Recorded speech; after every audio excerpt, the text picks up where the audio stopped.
తాకట్లో ఉన్న బంగారాన్ని విడిపించి ఆ రోజున మార్కెట్ ధర కట్టి మిగిలిన డబ్బును మీకు అందిస్తుంది కొమ్మూరి గోల్డ్. గురుజీ ఉత్తరం రాసి పెట్టండి. నేను నీకు రాసి పెట్టమంటారా? నువ్వే రాసిపోయాడో. నేను రాస్తే నేనే వెళ్ళి చదవాలి. అంత బ్యాడ్గా ఉంటుంది మన రైటింగ్. రాయండి ప్లీజ్. చెప్పాడు, ప్రియమైన మామయ్యకు ఇక్కడ మేమంతా క్షేమంగా ఉన్నాము, మీరంతా అక్కడ క్షేమం అని తెలుస్తాను. రాశారా? తన పట్ల ఇక్కడ మేమంతా ఆరోగ్యంగా ఉన్నాము, అక్కడ మీరంతా ఆరోగ్యంగా ఉన్నారని తెలుస్తాను. ఇప్పుడే కదా చెప్పావు, మళ్ళీ అదే ముక్క చెప్తావుటి? నీదొక మాయగోళ. మీరు రాయండి. ఇకపోతే నాన్నకు గుండెపోటు వస్తే అపోలోలో జాయిన్ చేశాను. అంతా ఆరోగ్యంగానే ఉన్నారని చెప్పావు కదరా. తమ్ముడికి కాలు విరిగితే మెడ్విల్ లో జాయిన్ చేశాను. చెల్లెమ్మకు అమ్మోరు పోసింది. మీకు హై బీపీ కదా, ఎలా ఉంది? అత్తగారికి ఉబ్బసం తగ్గిందా? బావమరిదికి టీబీ తగ్గిందా? ఇది చెప్పడానికి ఉత్తరం కూడా ఎందుకురా? All out, start immediately and Telegram ఇస్తే సరిపోలా?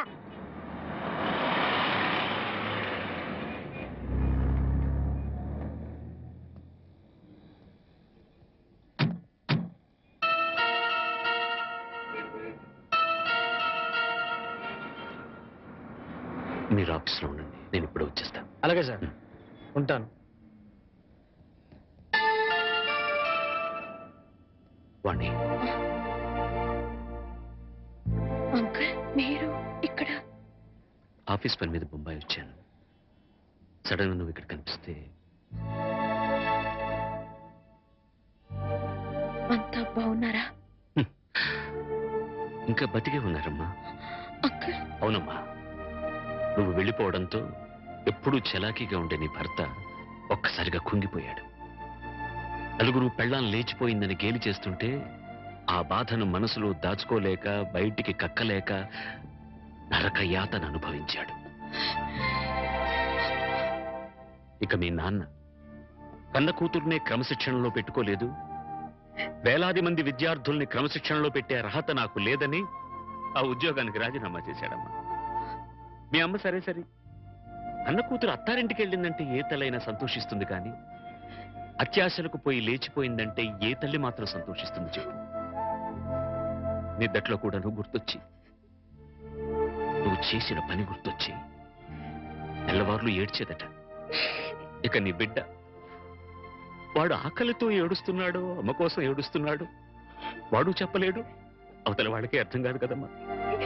ఎందరు ఎంత అవహేళన చేసినా ఆ ఇంట్లో నవ్వుల్ని తన బోసి నవ్వులతో బతికించాడు. తన బోసి నవ్వులతో బతికించాడు. నేను తప్పు చేశాను అంకుల్, చెయ్యరాని తప్పు చేశాను, నన్ను క్షమించండి అంకుల్.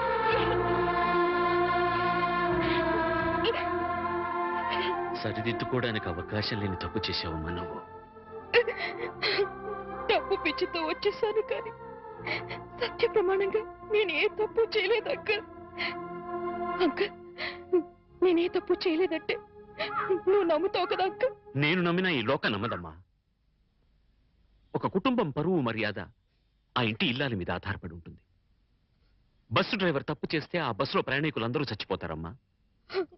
ఇంటి ఇల్లాలు చిన్న తప్పు చేస్తే ఆ కుటుంబ సభ్యులందరూ బతికున్నా చచ్చిన వాళ్ళతో సమానం. నేనంత దూరం ఆలోచించలేదు అంకుల్.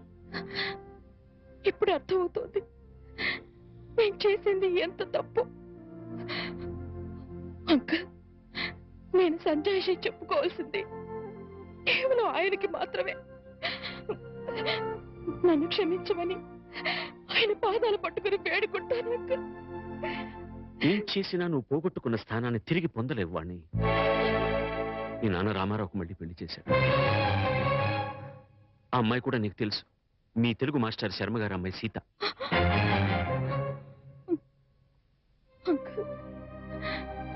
జీవితంలో ఏం సాధించినా, ఎన్ని పదవులు పొందినా, అన్నిటికన్నా పెద్ద పదవి, గొప్ప పదవి ఇల్లాలు కావడమే. ఇల్లాలినై ఉండి నా జీవితాన్ని చేతులారా నాశనం చేసుకున్నాను. నన్ను నేను నిలువున తగలబెట్టుకున్నాను. నేను మీతో వచ్చేస్తాను అంకుల్. మీరు నన్ను తీసుకెళ్లరు. వాళ్ళంతా ఇప్పుడిప్పుడే కోలుకుంటున్నారమ్మా. చేసింది ఏదో చేసేసావు. నువ్వు వింటానంటే ఒక చిన్న సలహా చెప్తాను. వాళ్ళకు మళ్ళీ కనపడి వాళ్ళ జీవితాల్లో కల్లోలం లేపక వాణ్ణి. ఈ మాట చెప్పడానికి నాకు చాలా బాధగా ఉన్నా చెప్పక తప్పదు కాబట్టి చెప్తున్నానమ్మా. తర్వాత నీ ఇష్టం. వెళ్తా.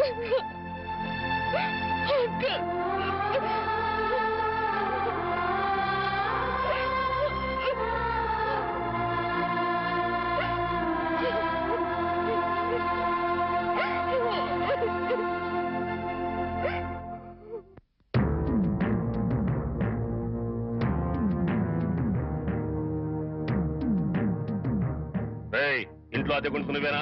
నేను అద్దెకుంటలేదు, నేను ఇంటి ఓనండి. నువ్వే ఓనర్ వరకు గ్యారంటీ ఏంటి? నీకు ప్రూఫ్ కావాలా? అవును. నాతో రా. రా.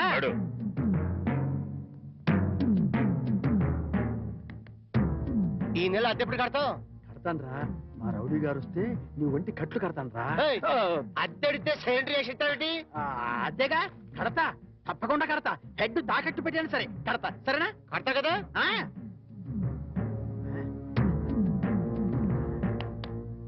అంతే కదా, కడతావయ్యా. వచ్చేసావా? అబ్బా నన్ను కొడతావేందయ్యా? ఇల్లు ఖాళీ చేయనందుకు. ఖాళీ చేసిన నేను కదయ్యా, వాడు నేను ఓనర్ని. ఓనర్ ఎవరో అద్దె కొనరు ఎవరో తెలియదా?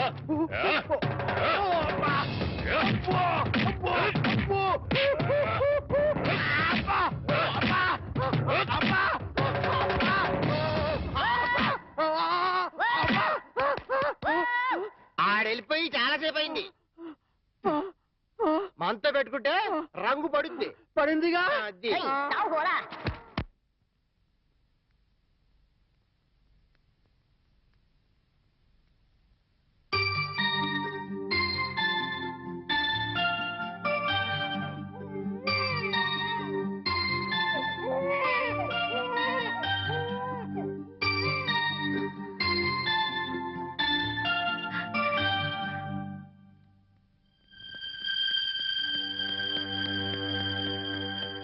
తాతయ్య తాతయ్య మీకోసం ఎవరు వచ్చారు?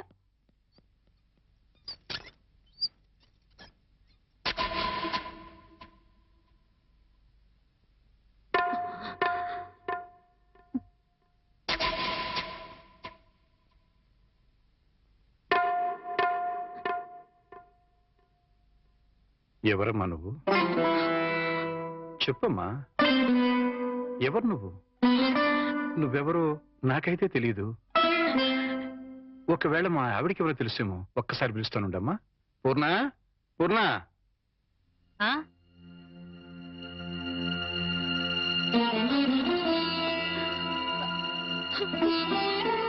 ఎవరమ్మా నువ్వు అంటే సమాధానం చెప్పడం లేదు. ఈవిడి గారు ఎవరో నీకెవరో తెలుసా? నాకు తెలియదండి. ఎప్పుడు చూసిన గుర్తు కూడా లేదు. నన్నలా పిలవకమ్మా. నన్నలా పిలిచే హక్కు నా కూతురు సీతకొక్కదానికే ఉంది. నీకేం కావాలి? ఏమిటే చూడబోతే ఆవిడ చాలా ధనవంతురాల్లో ఉంది. ఏదో కావాలని నీ పెంకుటింటి ముందు నిలబడి అడగాల్సిన కర్మ ఆవిడకేం పట్టిందే? చూడు, ఆవిడ కట్టుకున్న చీర చూడు. నీ జీవితంలో ఎప్పుడైనా అంత ఖరీదైన చీర కట్టుకున్నావా? ఏదో సంసార పక్షంగా సగటిల్లాలుగా బతికేస్తున్న నీ ఇంటికి అంత గొప్ప ఆవిడ ఎందుకు వస్తుంది? ఎవరిదైనా అడ్రస్ కనుక్కోవడానికి వచ్చి ఉంటుంది. అంతే కదమ్మా? మాట్లాడమ్మా. మాట్లాడితే కదా నువ్వెవరో తెలిసేది. మాట్లాడకుండా ఉంటే ఎలా తెలుస్తుందమ్మా? ఒకవేళ మీ దగ్గర చదువుకున్న అమ్మాయేమో, గుర్తు తెచ్చుకోండి. కాదే, నా దగ్గర చదువుకున్న వాళ్ళకి చదువుతో పాటు సంస్కారం, క్రమశిక్షణ కూడా ఉంటాయి. ఈవిడి గారిని చూస్తుంటే ఆ రెండు ఉన్నట్టుగా లేవు. అందుకని ఈవిడ నా శిష్యులు కూడా కాదు. చూడమ్మా, మా అమ్మాయి గుడికెళ్ళే టైం అయింది. నిన్ను చూస్తే మా అల్లుడికి నీకు సంబంధం ఉందని అనుమానపడే అవకాశం ఉంది. దయచేసి ఇక్కడి నుంచి తొందరగా వెళ్ళిపోమ్మా.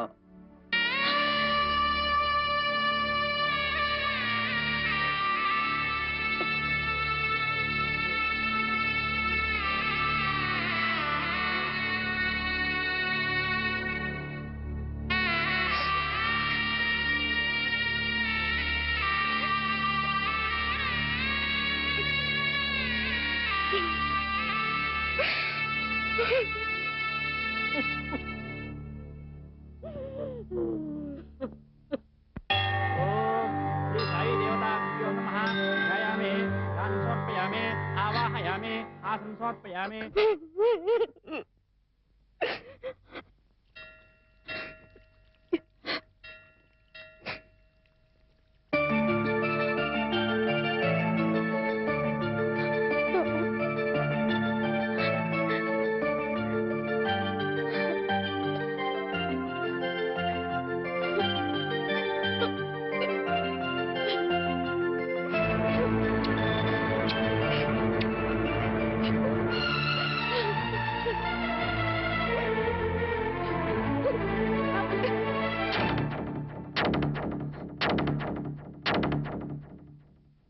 ఏంటి ఇక్కడికి తగలబడ్డావు? నా బాబుని ఎత్తుకుపోదావనా? మా ఆయన్ని లేపుకుపోదావనా? నా ఇంటికి వచ్చినా మా వారితో మాట్లాడినా నరికి పోగులు పెడతాను. సీత, నా మాట కాస్త వింటావా? ఏంటి నీ మాట వినేది? నీలాంటి బజార్ దాని మాటలు వినాల్సిన అవసరం నాకు లేదు. ఏ మొహం పెట్టుకుని ఈ ఊరికొచ్చావే? సిగ్గులేని జన్మ, ఎందులో పడి చావాల్సింది.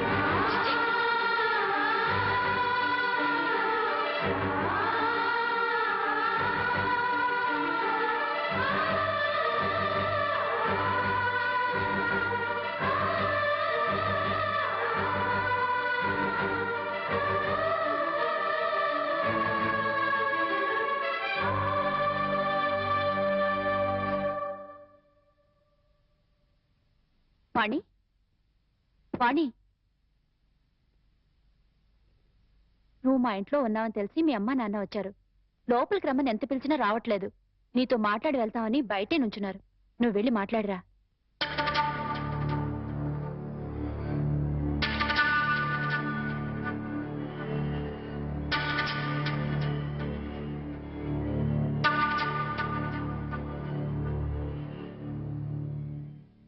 ఇంటి దగ్గర నువ్వెవరో తెలియనట్టు మాట్లాడి ఇక్కడికి ఎందుకు వచ్చారా అని ఆశ్చర్యపోతున్నావమ్మా?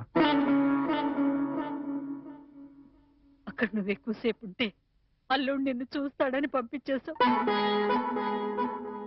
అమ్మా, ఈ ముసలి తల్లిదండ్రుల మీద, భర్త మీద నీ కక్ష తీరలేదా? పరువు, మర్యాద, గౌరవం, మనశ్శాంతి అన్నీ పోగొట్టావు. ఇంకా ఏం పోగొడదామని ఇక్కడికి వచ్చావమ్మా? నువ్వు పోగొట్టాలన్నా మా దగ్గర ఇంకేం లేదు. ఆ నాన్నని వాడు ఒకడున్నాడు. వాడు నీకు జన్మనిచ్చాడు, పెంచి పెద్ద చేశాడు అనే విశ్వాసం నీలో ఏమాత్రం ఉన్నా సాయంకాలానికల్లా ఈ ఊరుదులు పెట్టి వెళ్ళిపో. లేదు, నేను వెళ్ళనంటావా? చెప్పు, మేమే ఈ ఊరుదులు పెట్టి వెళ్ళిపోతాం. అమ్మా, నీకు 2 చేతులు ఎత్తి దండం పెడతాను. నా కూతురి జీవితంలో నిప్పులు పోయొద్దు. నా అల్లుడి బ్రతుకు నరకం చేయొద్దు. వెళ్ళిపోమ్మా, ఈ వృధులు పెట్టి వెళ్ళిపోమ్మా. వెళ్ళిపో తల్లి.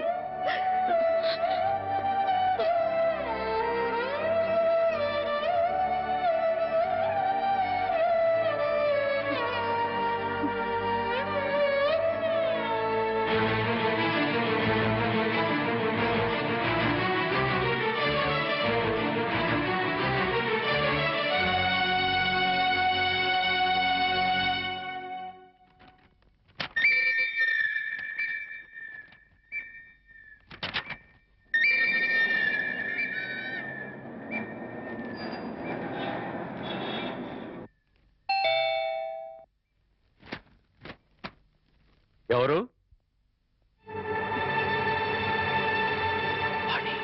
ఏంటి, బాణి వచ్చిందా? వచ్చింది. ఏ మొహం పెట్టుకుని తిరిగి వచ్చావని చెడామడ తిట్టి పారేశాను. అంతేకాదు, ఏం మహాతల్లి, మా ఆయన్ని లేపుకుపోదామని వచ్చావా అని అడగాల్సిన 4 మాటలు అడిగి దులిపి పారేశాను. సరే సరే, అసలు ఎందుకు వచ్చిందో అడిగావా? ఆవిడ గారు ఎందుకొస్తే మాత్రం నాకెందుకని అడగలేదు. నీకు బుద్ధుందా? ఎన్నేళ్ల తర్వాత వచ్చిందంటే పాపం ఏదో కష్టం ఉంటే వచ్చుంటుంది. ఎందుకు వచ్చిందో, ఏ పని మీద వచ్చిందో కనుక్కోకుండా పంపించేస్తావా? ఇది మరీ బాగుంది. మధ్య నా మీద వస్తారేమిటి? సరే, బాణి వచ్చిన విషయం నాకెందుకు చెప్పలేదు? నేనే చెప్పొద్దు అనుభవం.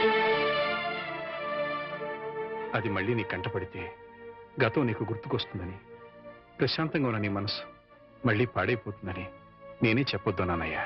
మామయ్య, పోనీ వాణి ఎక్కడుందో తెలుసా? మా ఇంట్లో ఉంది. ఇంతకు మునిపే మా ఇంటికి వచ్చింది. ఎప్పుడు కళకళలాడుతుండే ఆ మొహంలో కళకాంతులు లేవు. మనసులో పశ్చాత్తాపం, మాటలో పశ్చాత్తాపం, ముఖంలో పశ్చాత్తాపం. తను చేసిన తప్పును తలుచుకుని కుళ్ళి కుళ్ళి ఏడుస్తోంది. నీతో ఒక్క మాట చెప్పినమని నన్ను పంపించిందయ్యా. ఇంకో అరగంటలో ట్రైన్కి వెళ్ళిపోతున్నాను అంకుల్. శాశ్వతంగా వెళ్ళిపోతున్నాను. ఇంకెప్పుడు ఎవరికి కనిపించను. ఒక్కసారి ఆయనతో మాట్లాడాలి, తీసుకురావు అని ఆ బిడ్డ దీనంగా అడుగుతుంటే కడుపు తరుక్కుపోయిందయ్యా. చేతకాక చిన్న పిల్లలు ఏడ్చేశాను. రామారావు, వాణ్ణి తను పోగొట్టుకున్న స్థానాన్ని సంపాదించుకోవాలని అనుకోవటం లేదు. తనకు ఆశ కూడా లేదు. కేవలం నిన్ను కలుసుకోవాలని, మాట్లాడాలని తపన. మళ్ళీ జీవితంలో అవకాశం వస్తుందో రాదోనన్న ఆరాటం. అమ్మను కానీ నాన్నను కానీ కనీసం తన కన్న బిడ్డను కానీ చూడాలనుకోవటం లేదు.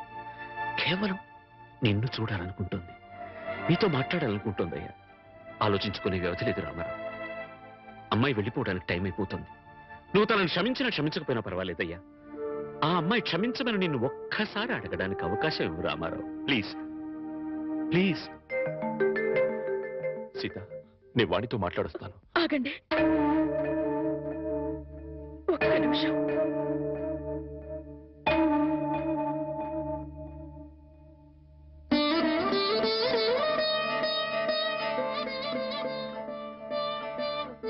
ఆడవాళ్ళు ఎవరొచ్చినా పసుపు కుంకుమ పెట్టి పంపడం ఈ ఇంటి ఆనవాయితీ. ఆవిడ మీకు చేసిన ద్రోహం గుర్తొచ్చి కడుపు మండి తిట్టొచ్చాను. ఈ చీర పెట్టి వీడుకోలు చెప్పిరండి.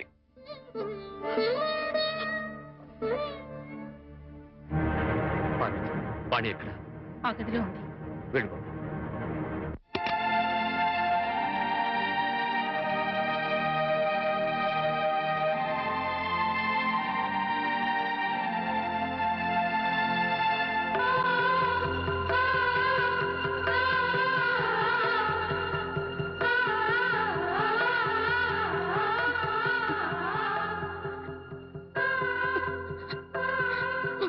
వాణి, బాగున్నావా?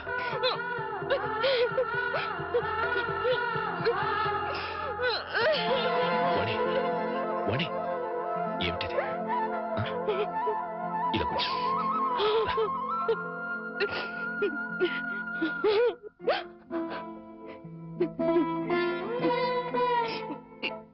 ఏమండి, మీతో ఎంతో మాట్లాడాలని ఉందండి, కానీ ఇప్పుడు నాకు టైం లేదు. నేను చెడిపోలేదండి, ఒట్టండి.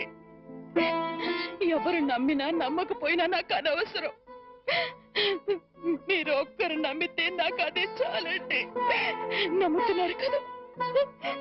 నమ్మకపోతే నిన్ను చూడటానికి వచ్చేవాడిని కాదు. చాలండి, ఇప్పుడు నాకెంతో తృప్తిగా ఉంది. ఏమండి,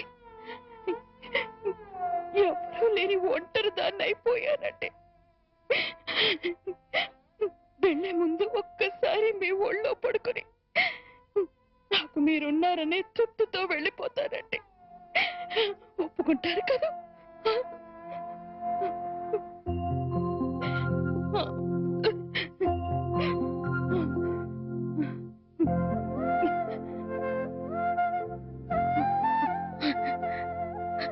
వాణి, ఇంటికి వెళ్దాం పద. అందరూ లేచిపోయిందని నిందలు వేసిన అవేమీ పట్టించుకోకుండా మళ్ళీ నన్ను మీ జీవితంలోకి ఆహ్వానించే పెద్ద మనసు మీకున్నా వచ్చే అర్హత నాకు లేదండి. కార్లు, బంగ్లాలు, నగలు, కోట్లు కావాలన్న పిచ్చిలో వాటన్నిటినీ మించిన మిమ్మల్ని వదిలి వెళ్ళిపోయానండి. నా జీవితాన్ని నేనే నాశనం చేసుకుంటాను.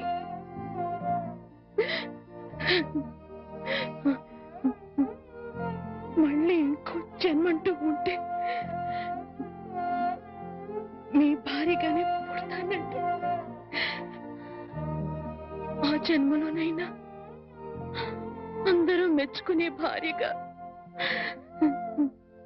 జీవితాంతం మీతో కలిసి జీవించాలని కోరుకుంటున్నానండి.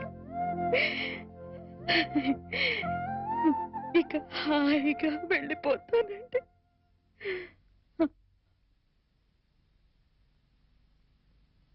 పిచ్చిదానా, ఎక్కడికి వెళ్ళిపోతావు?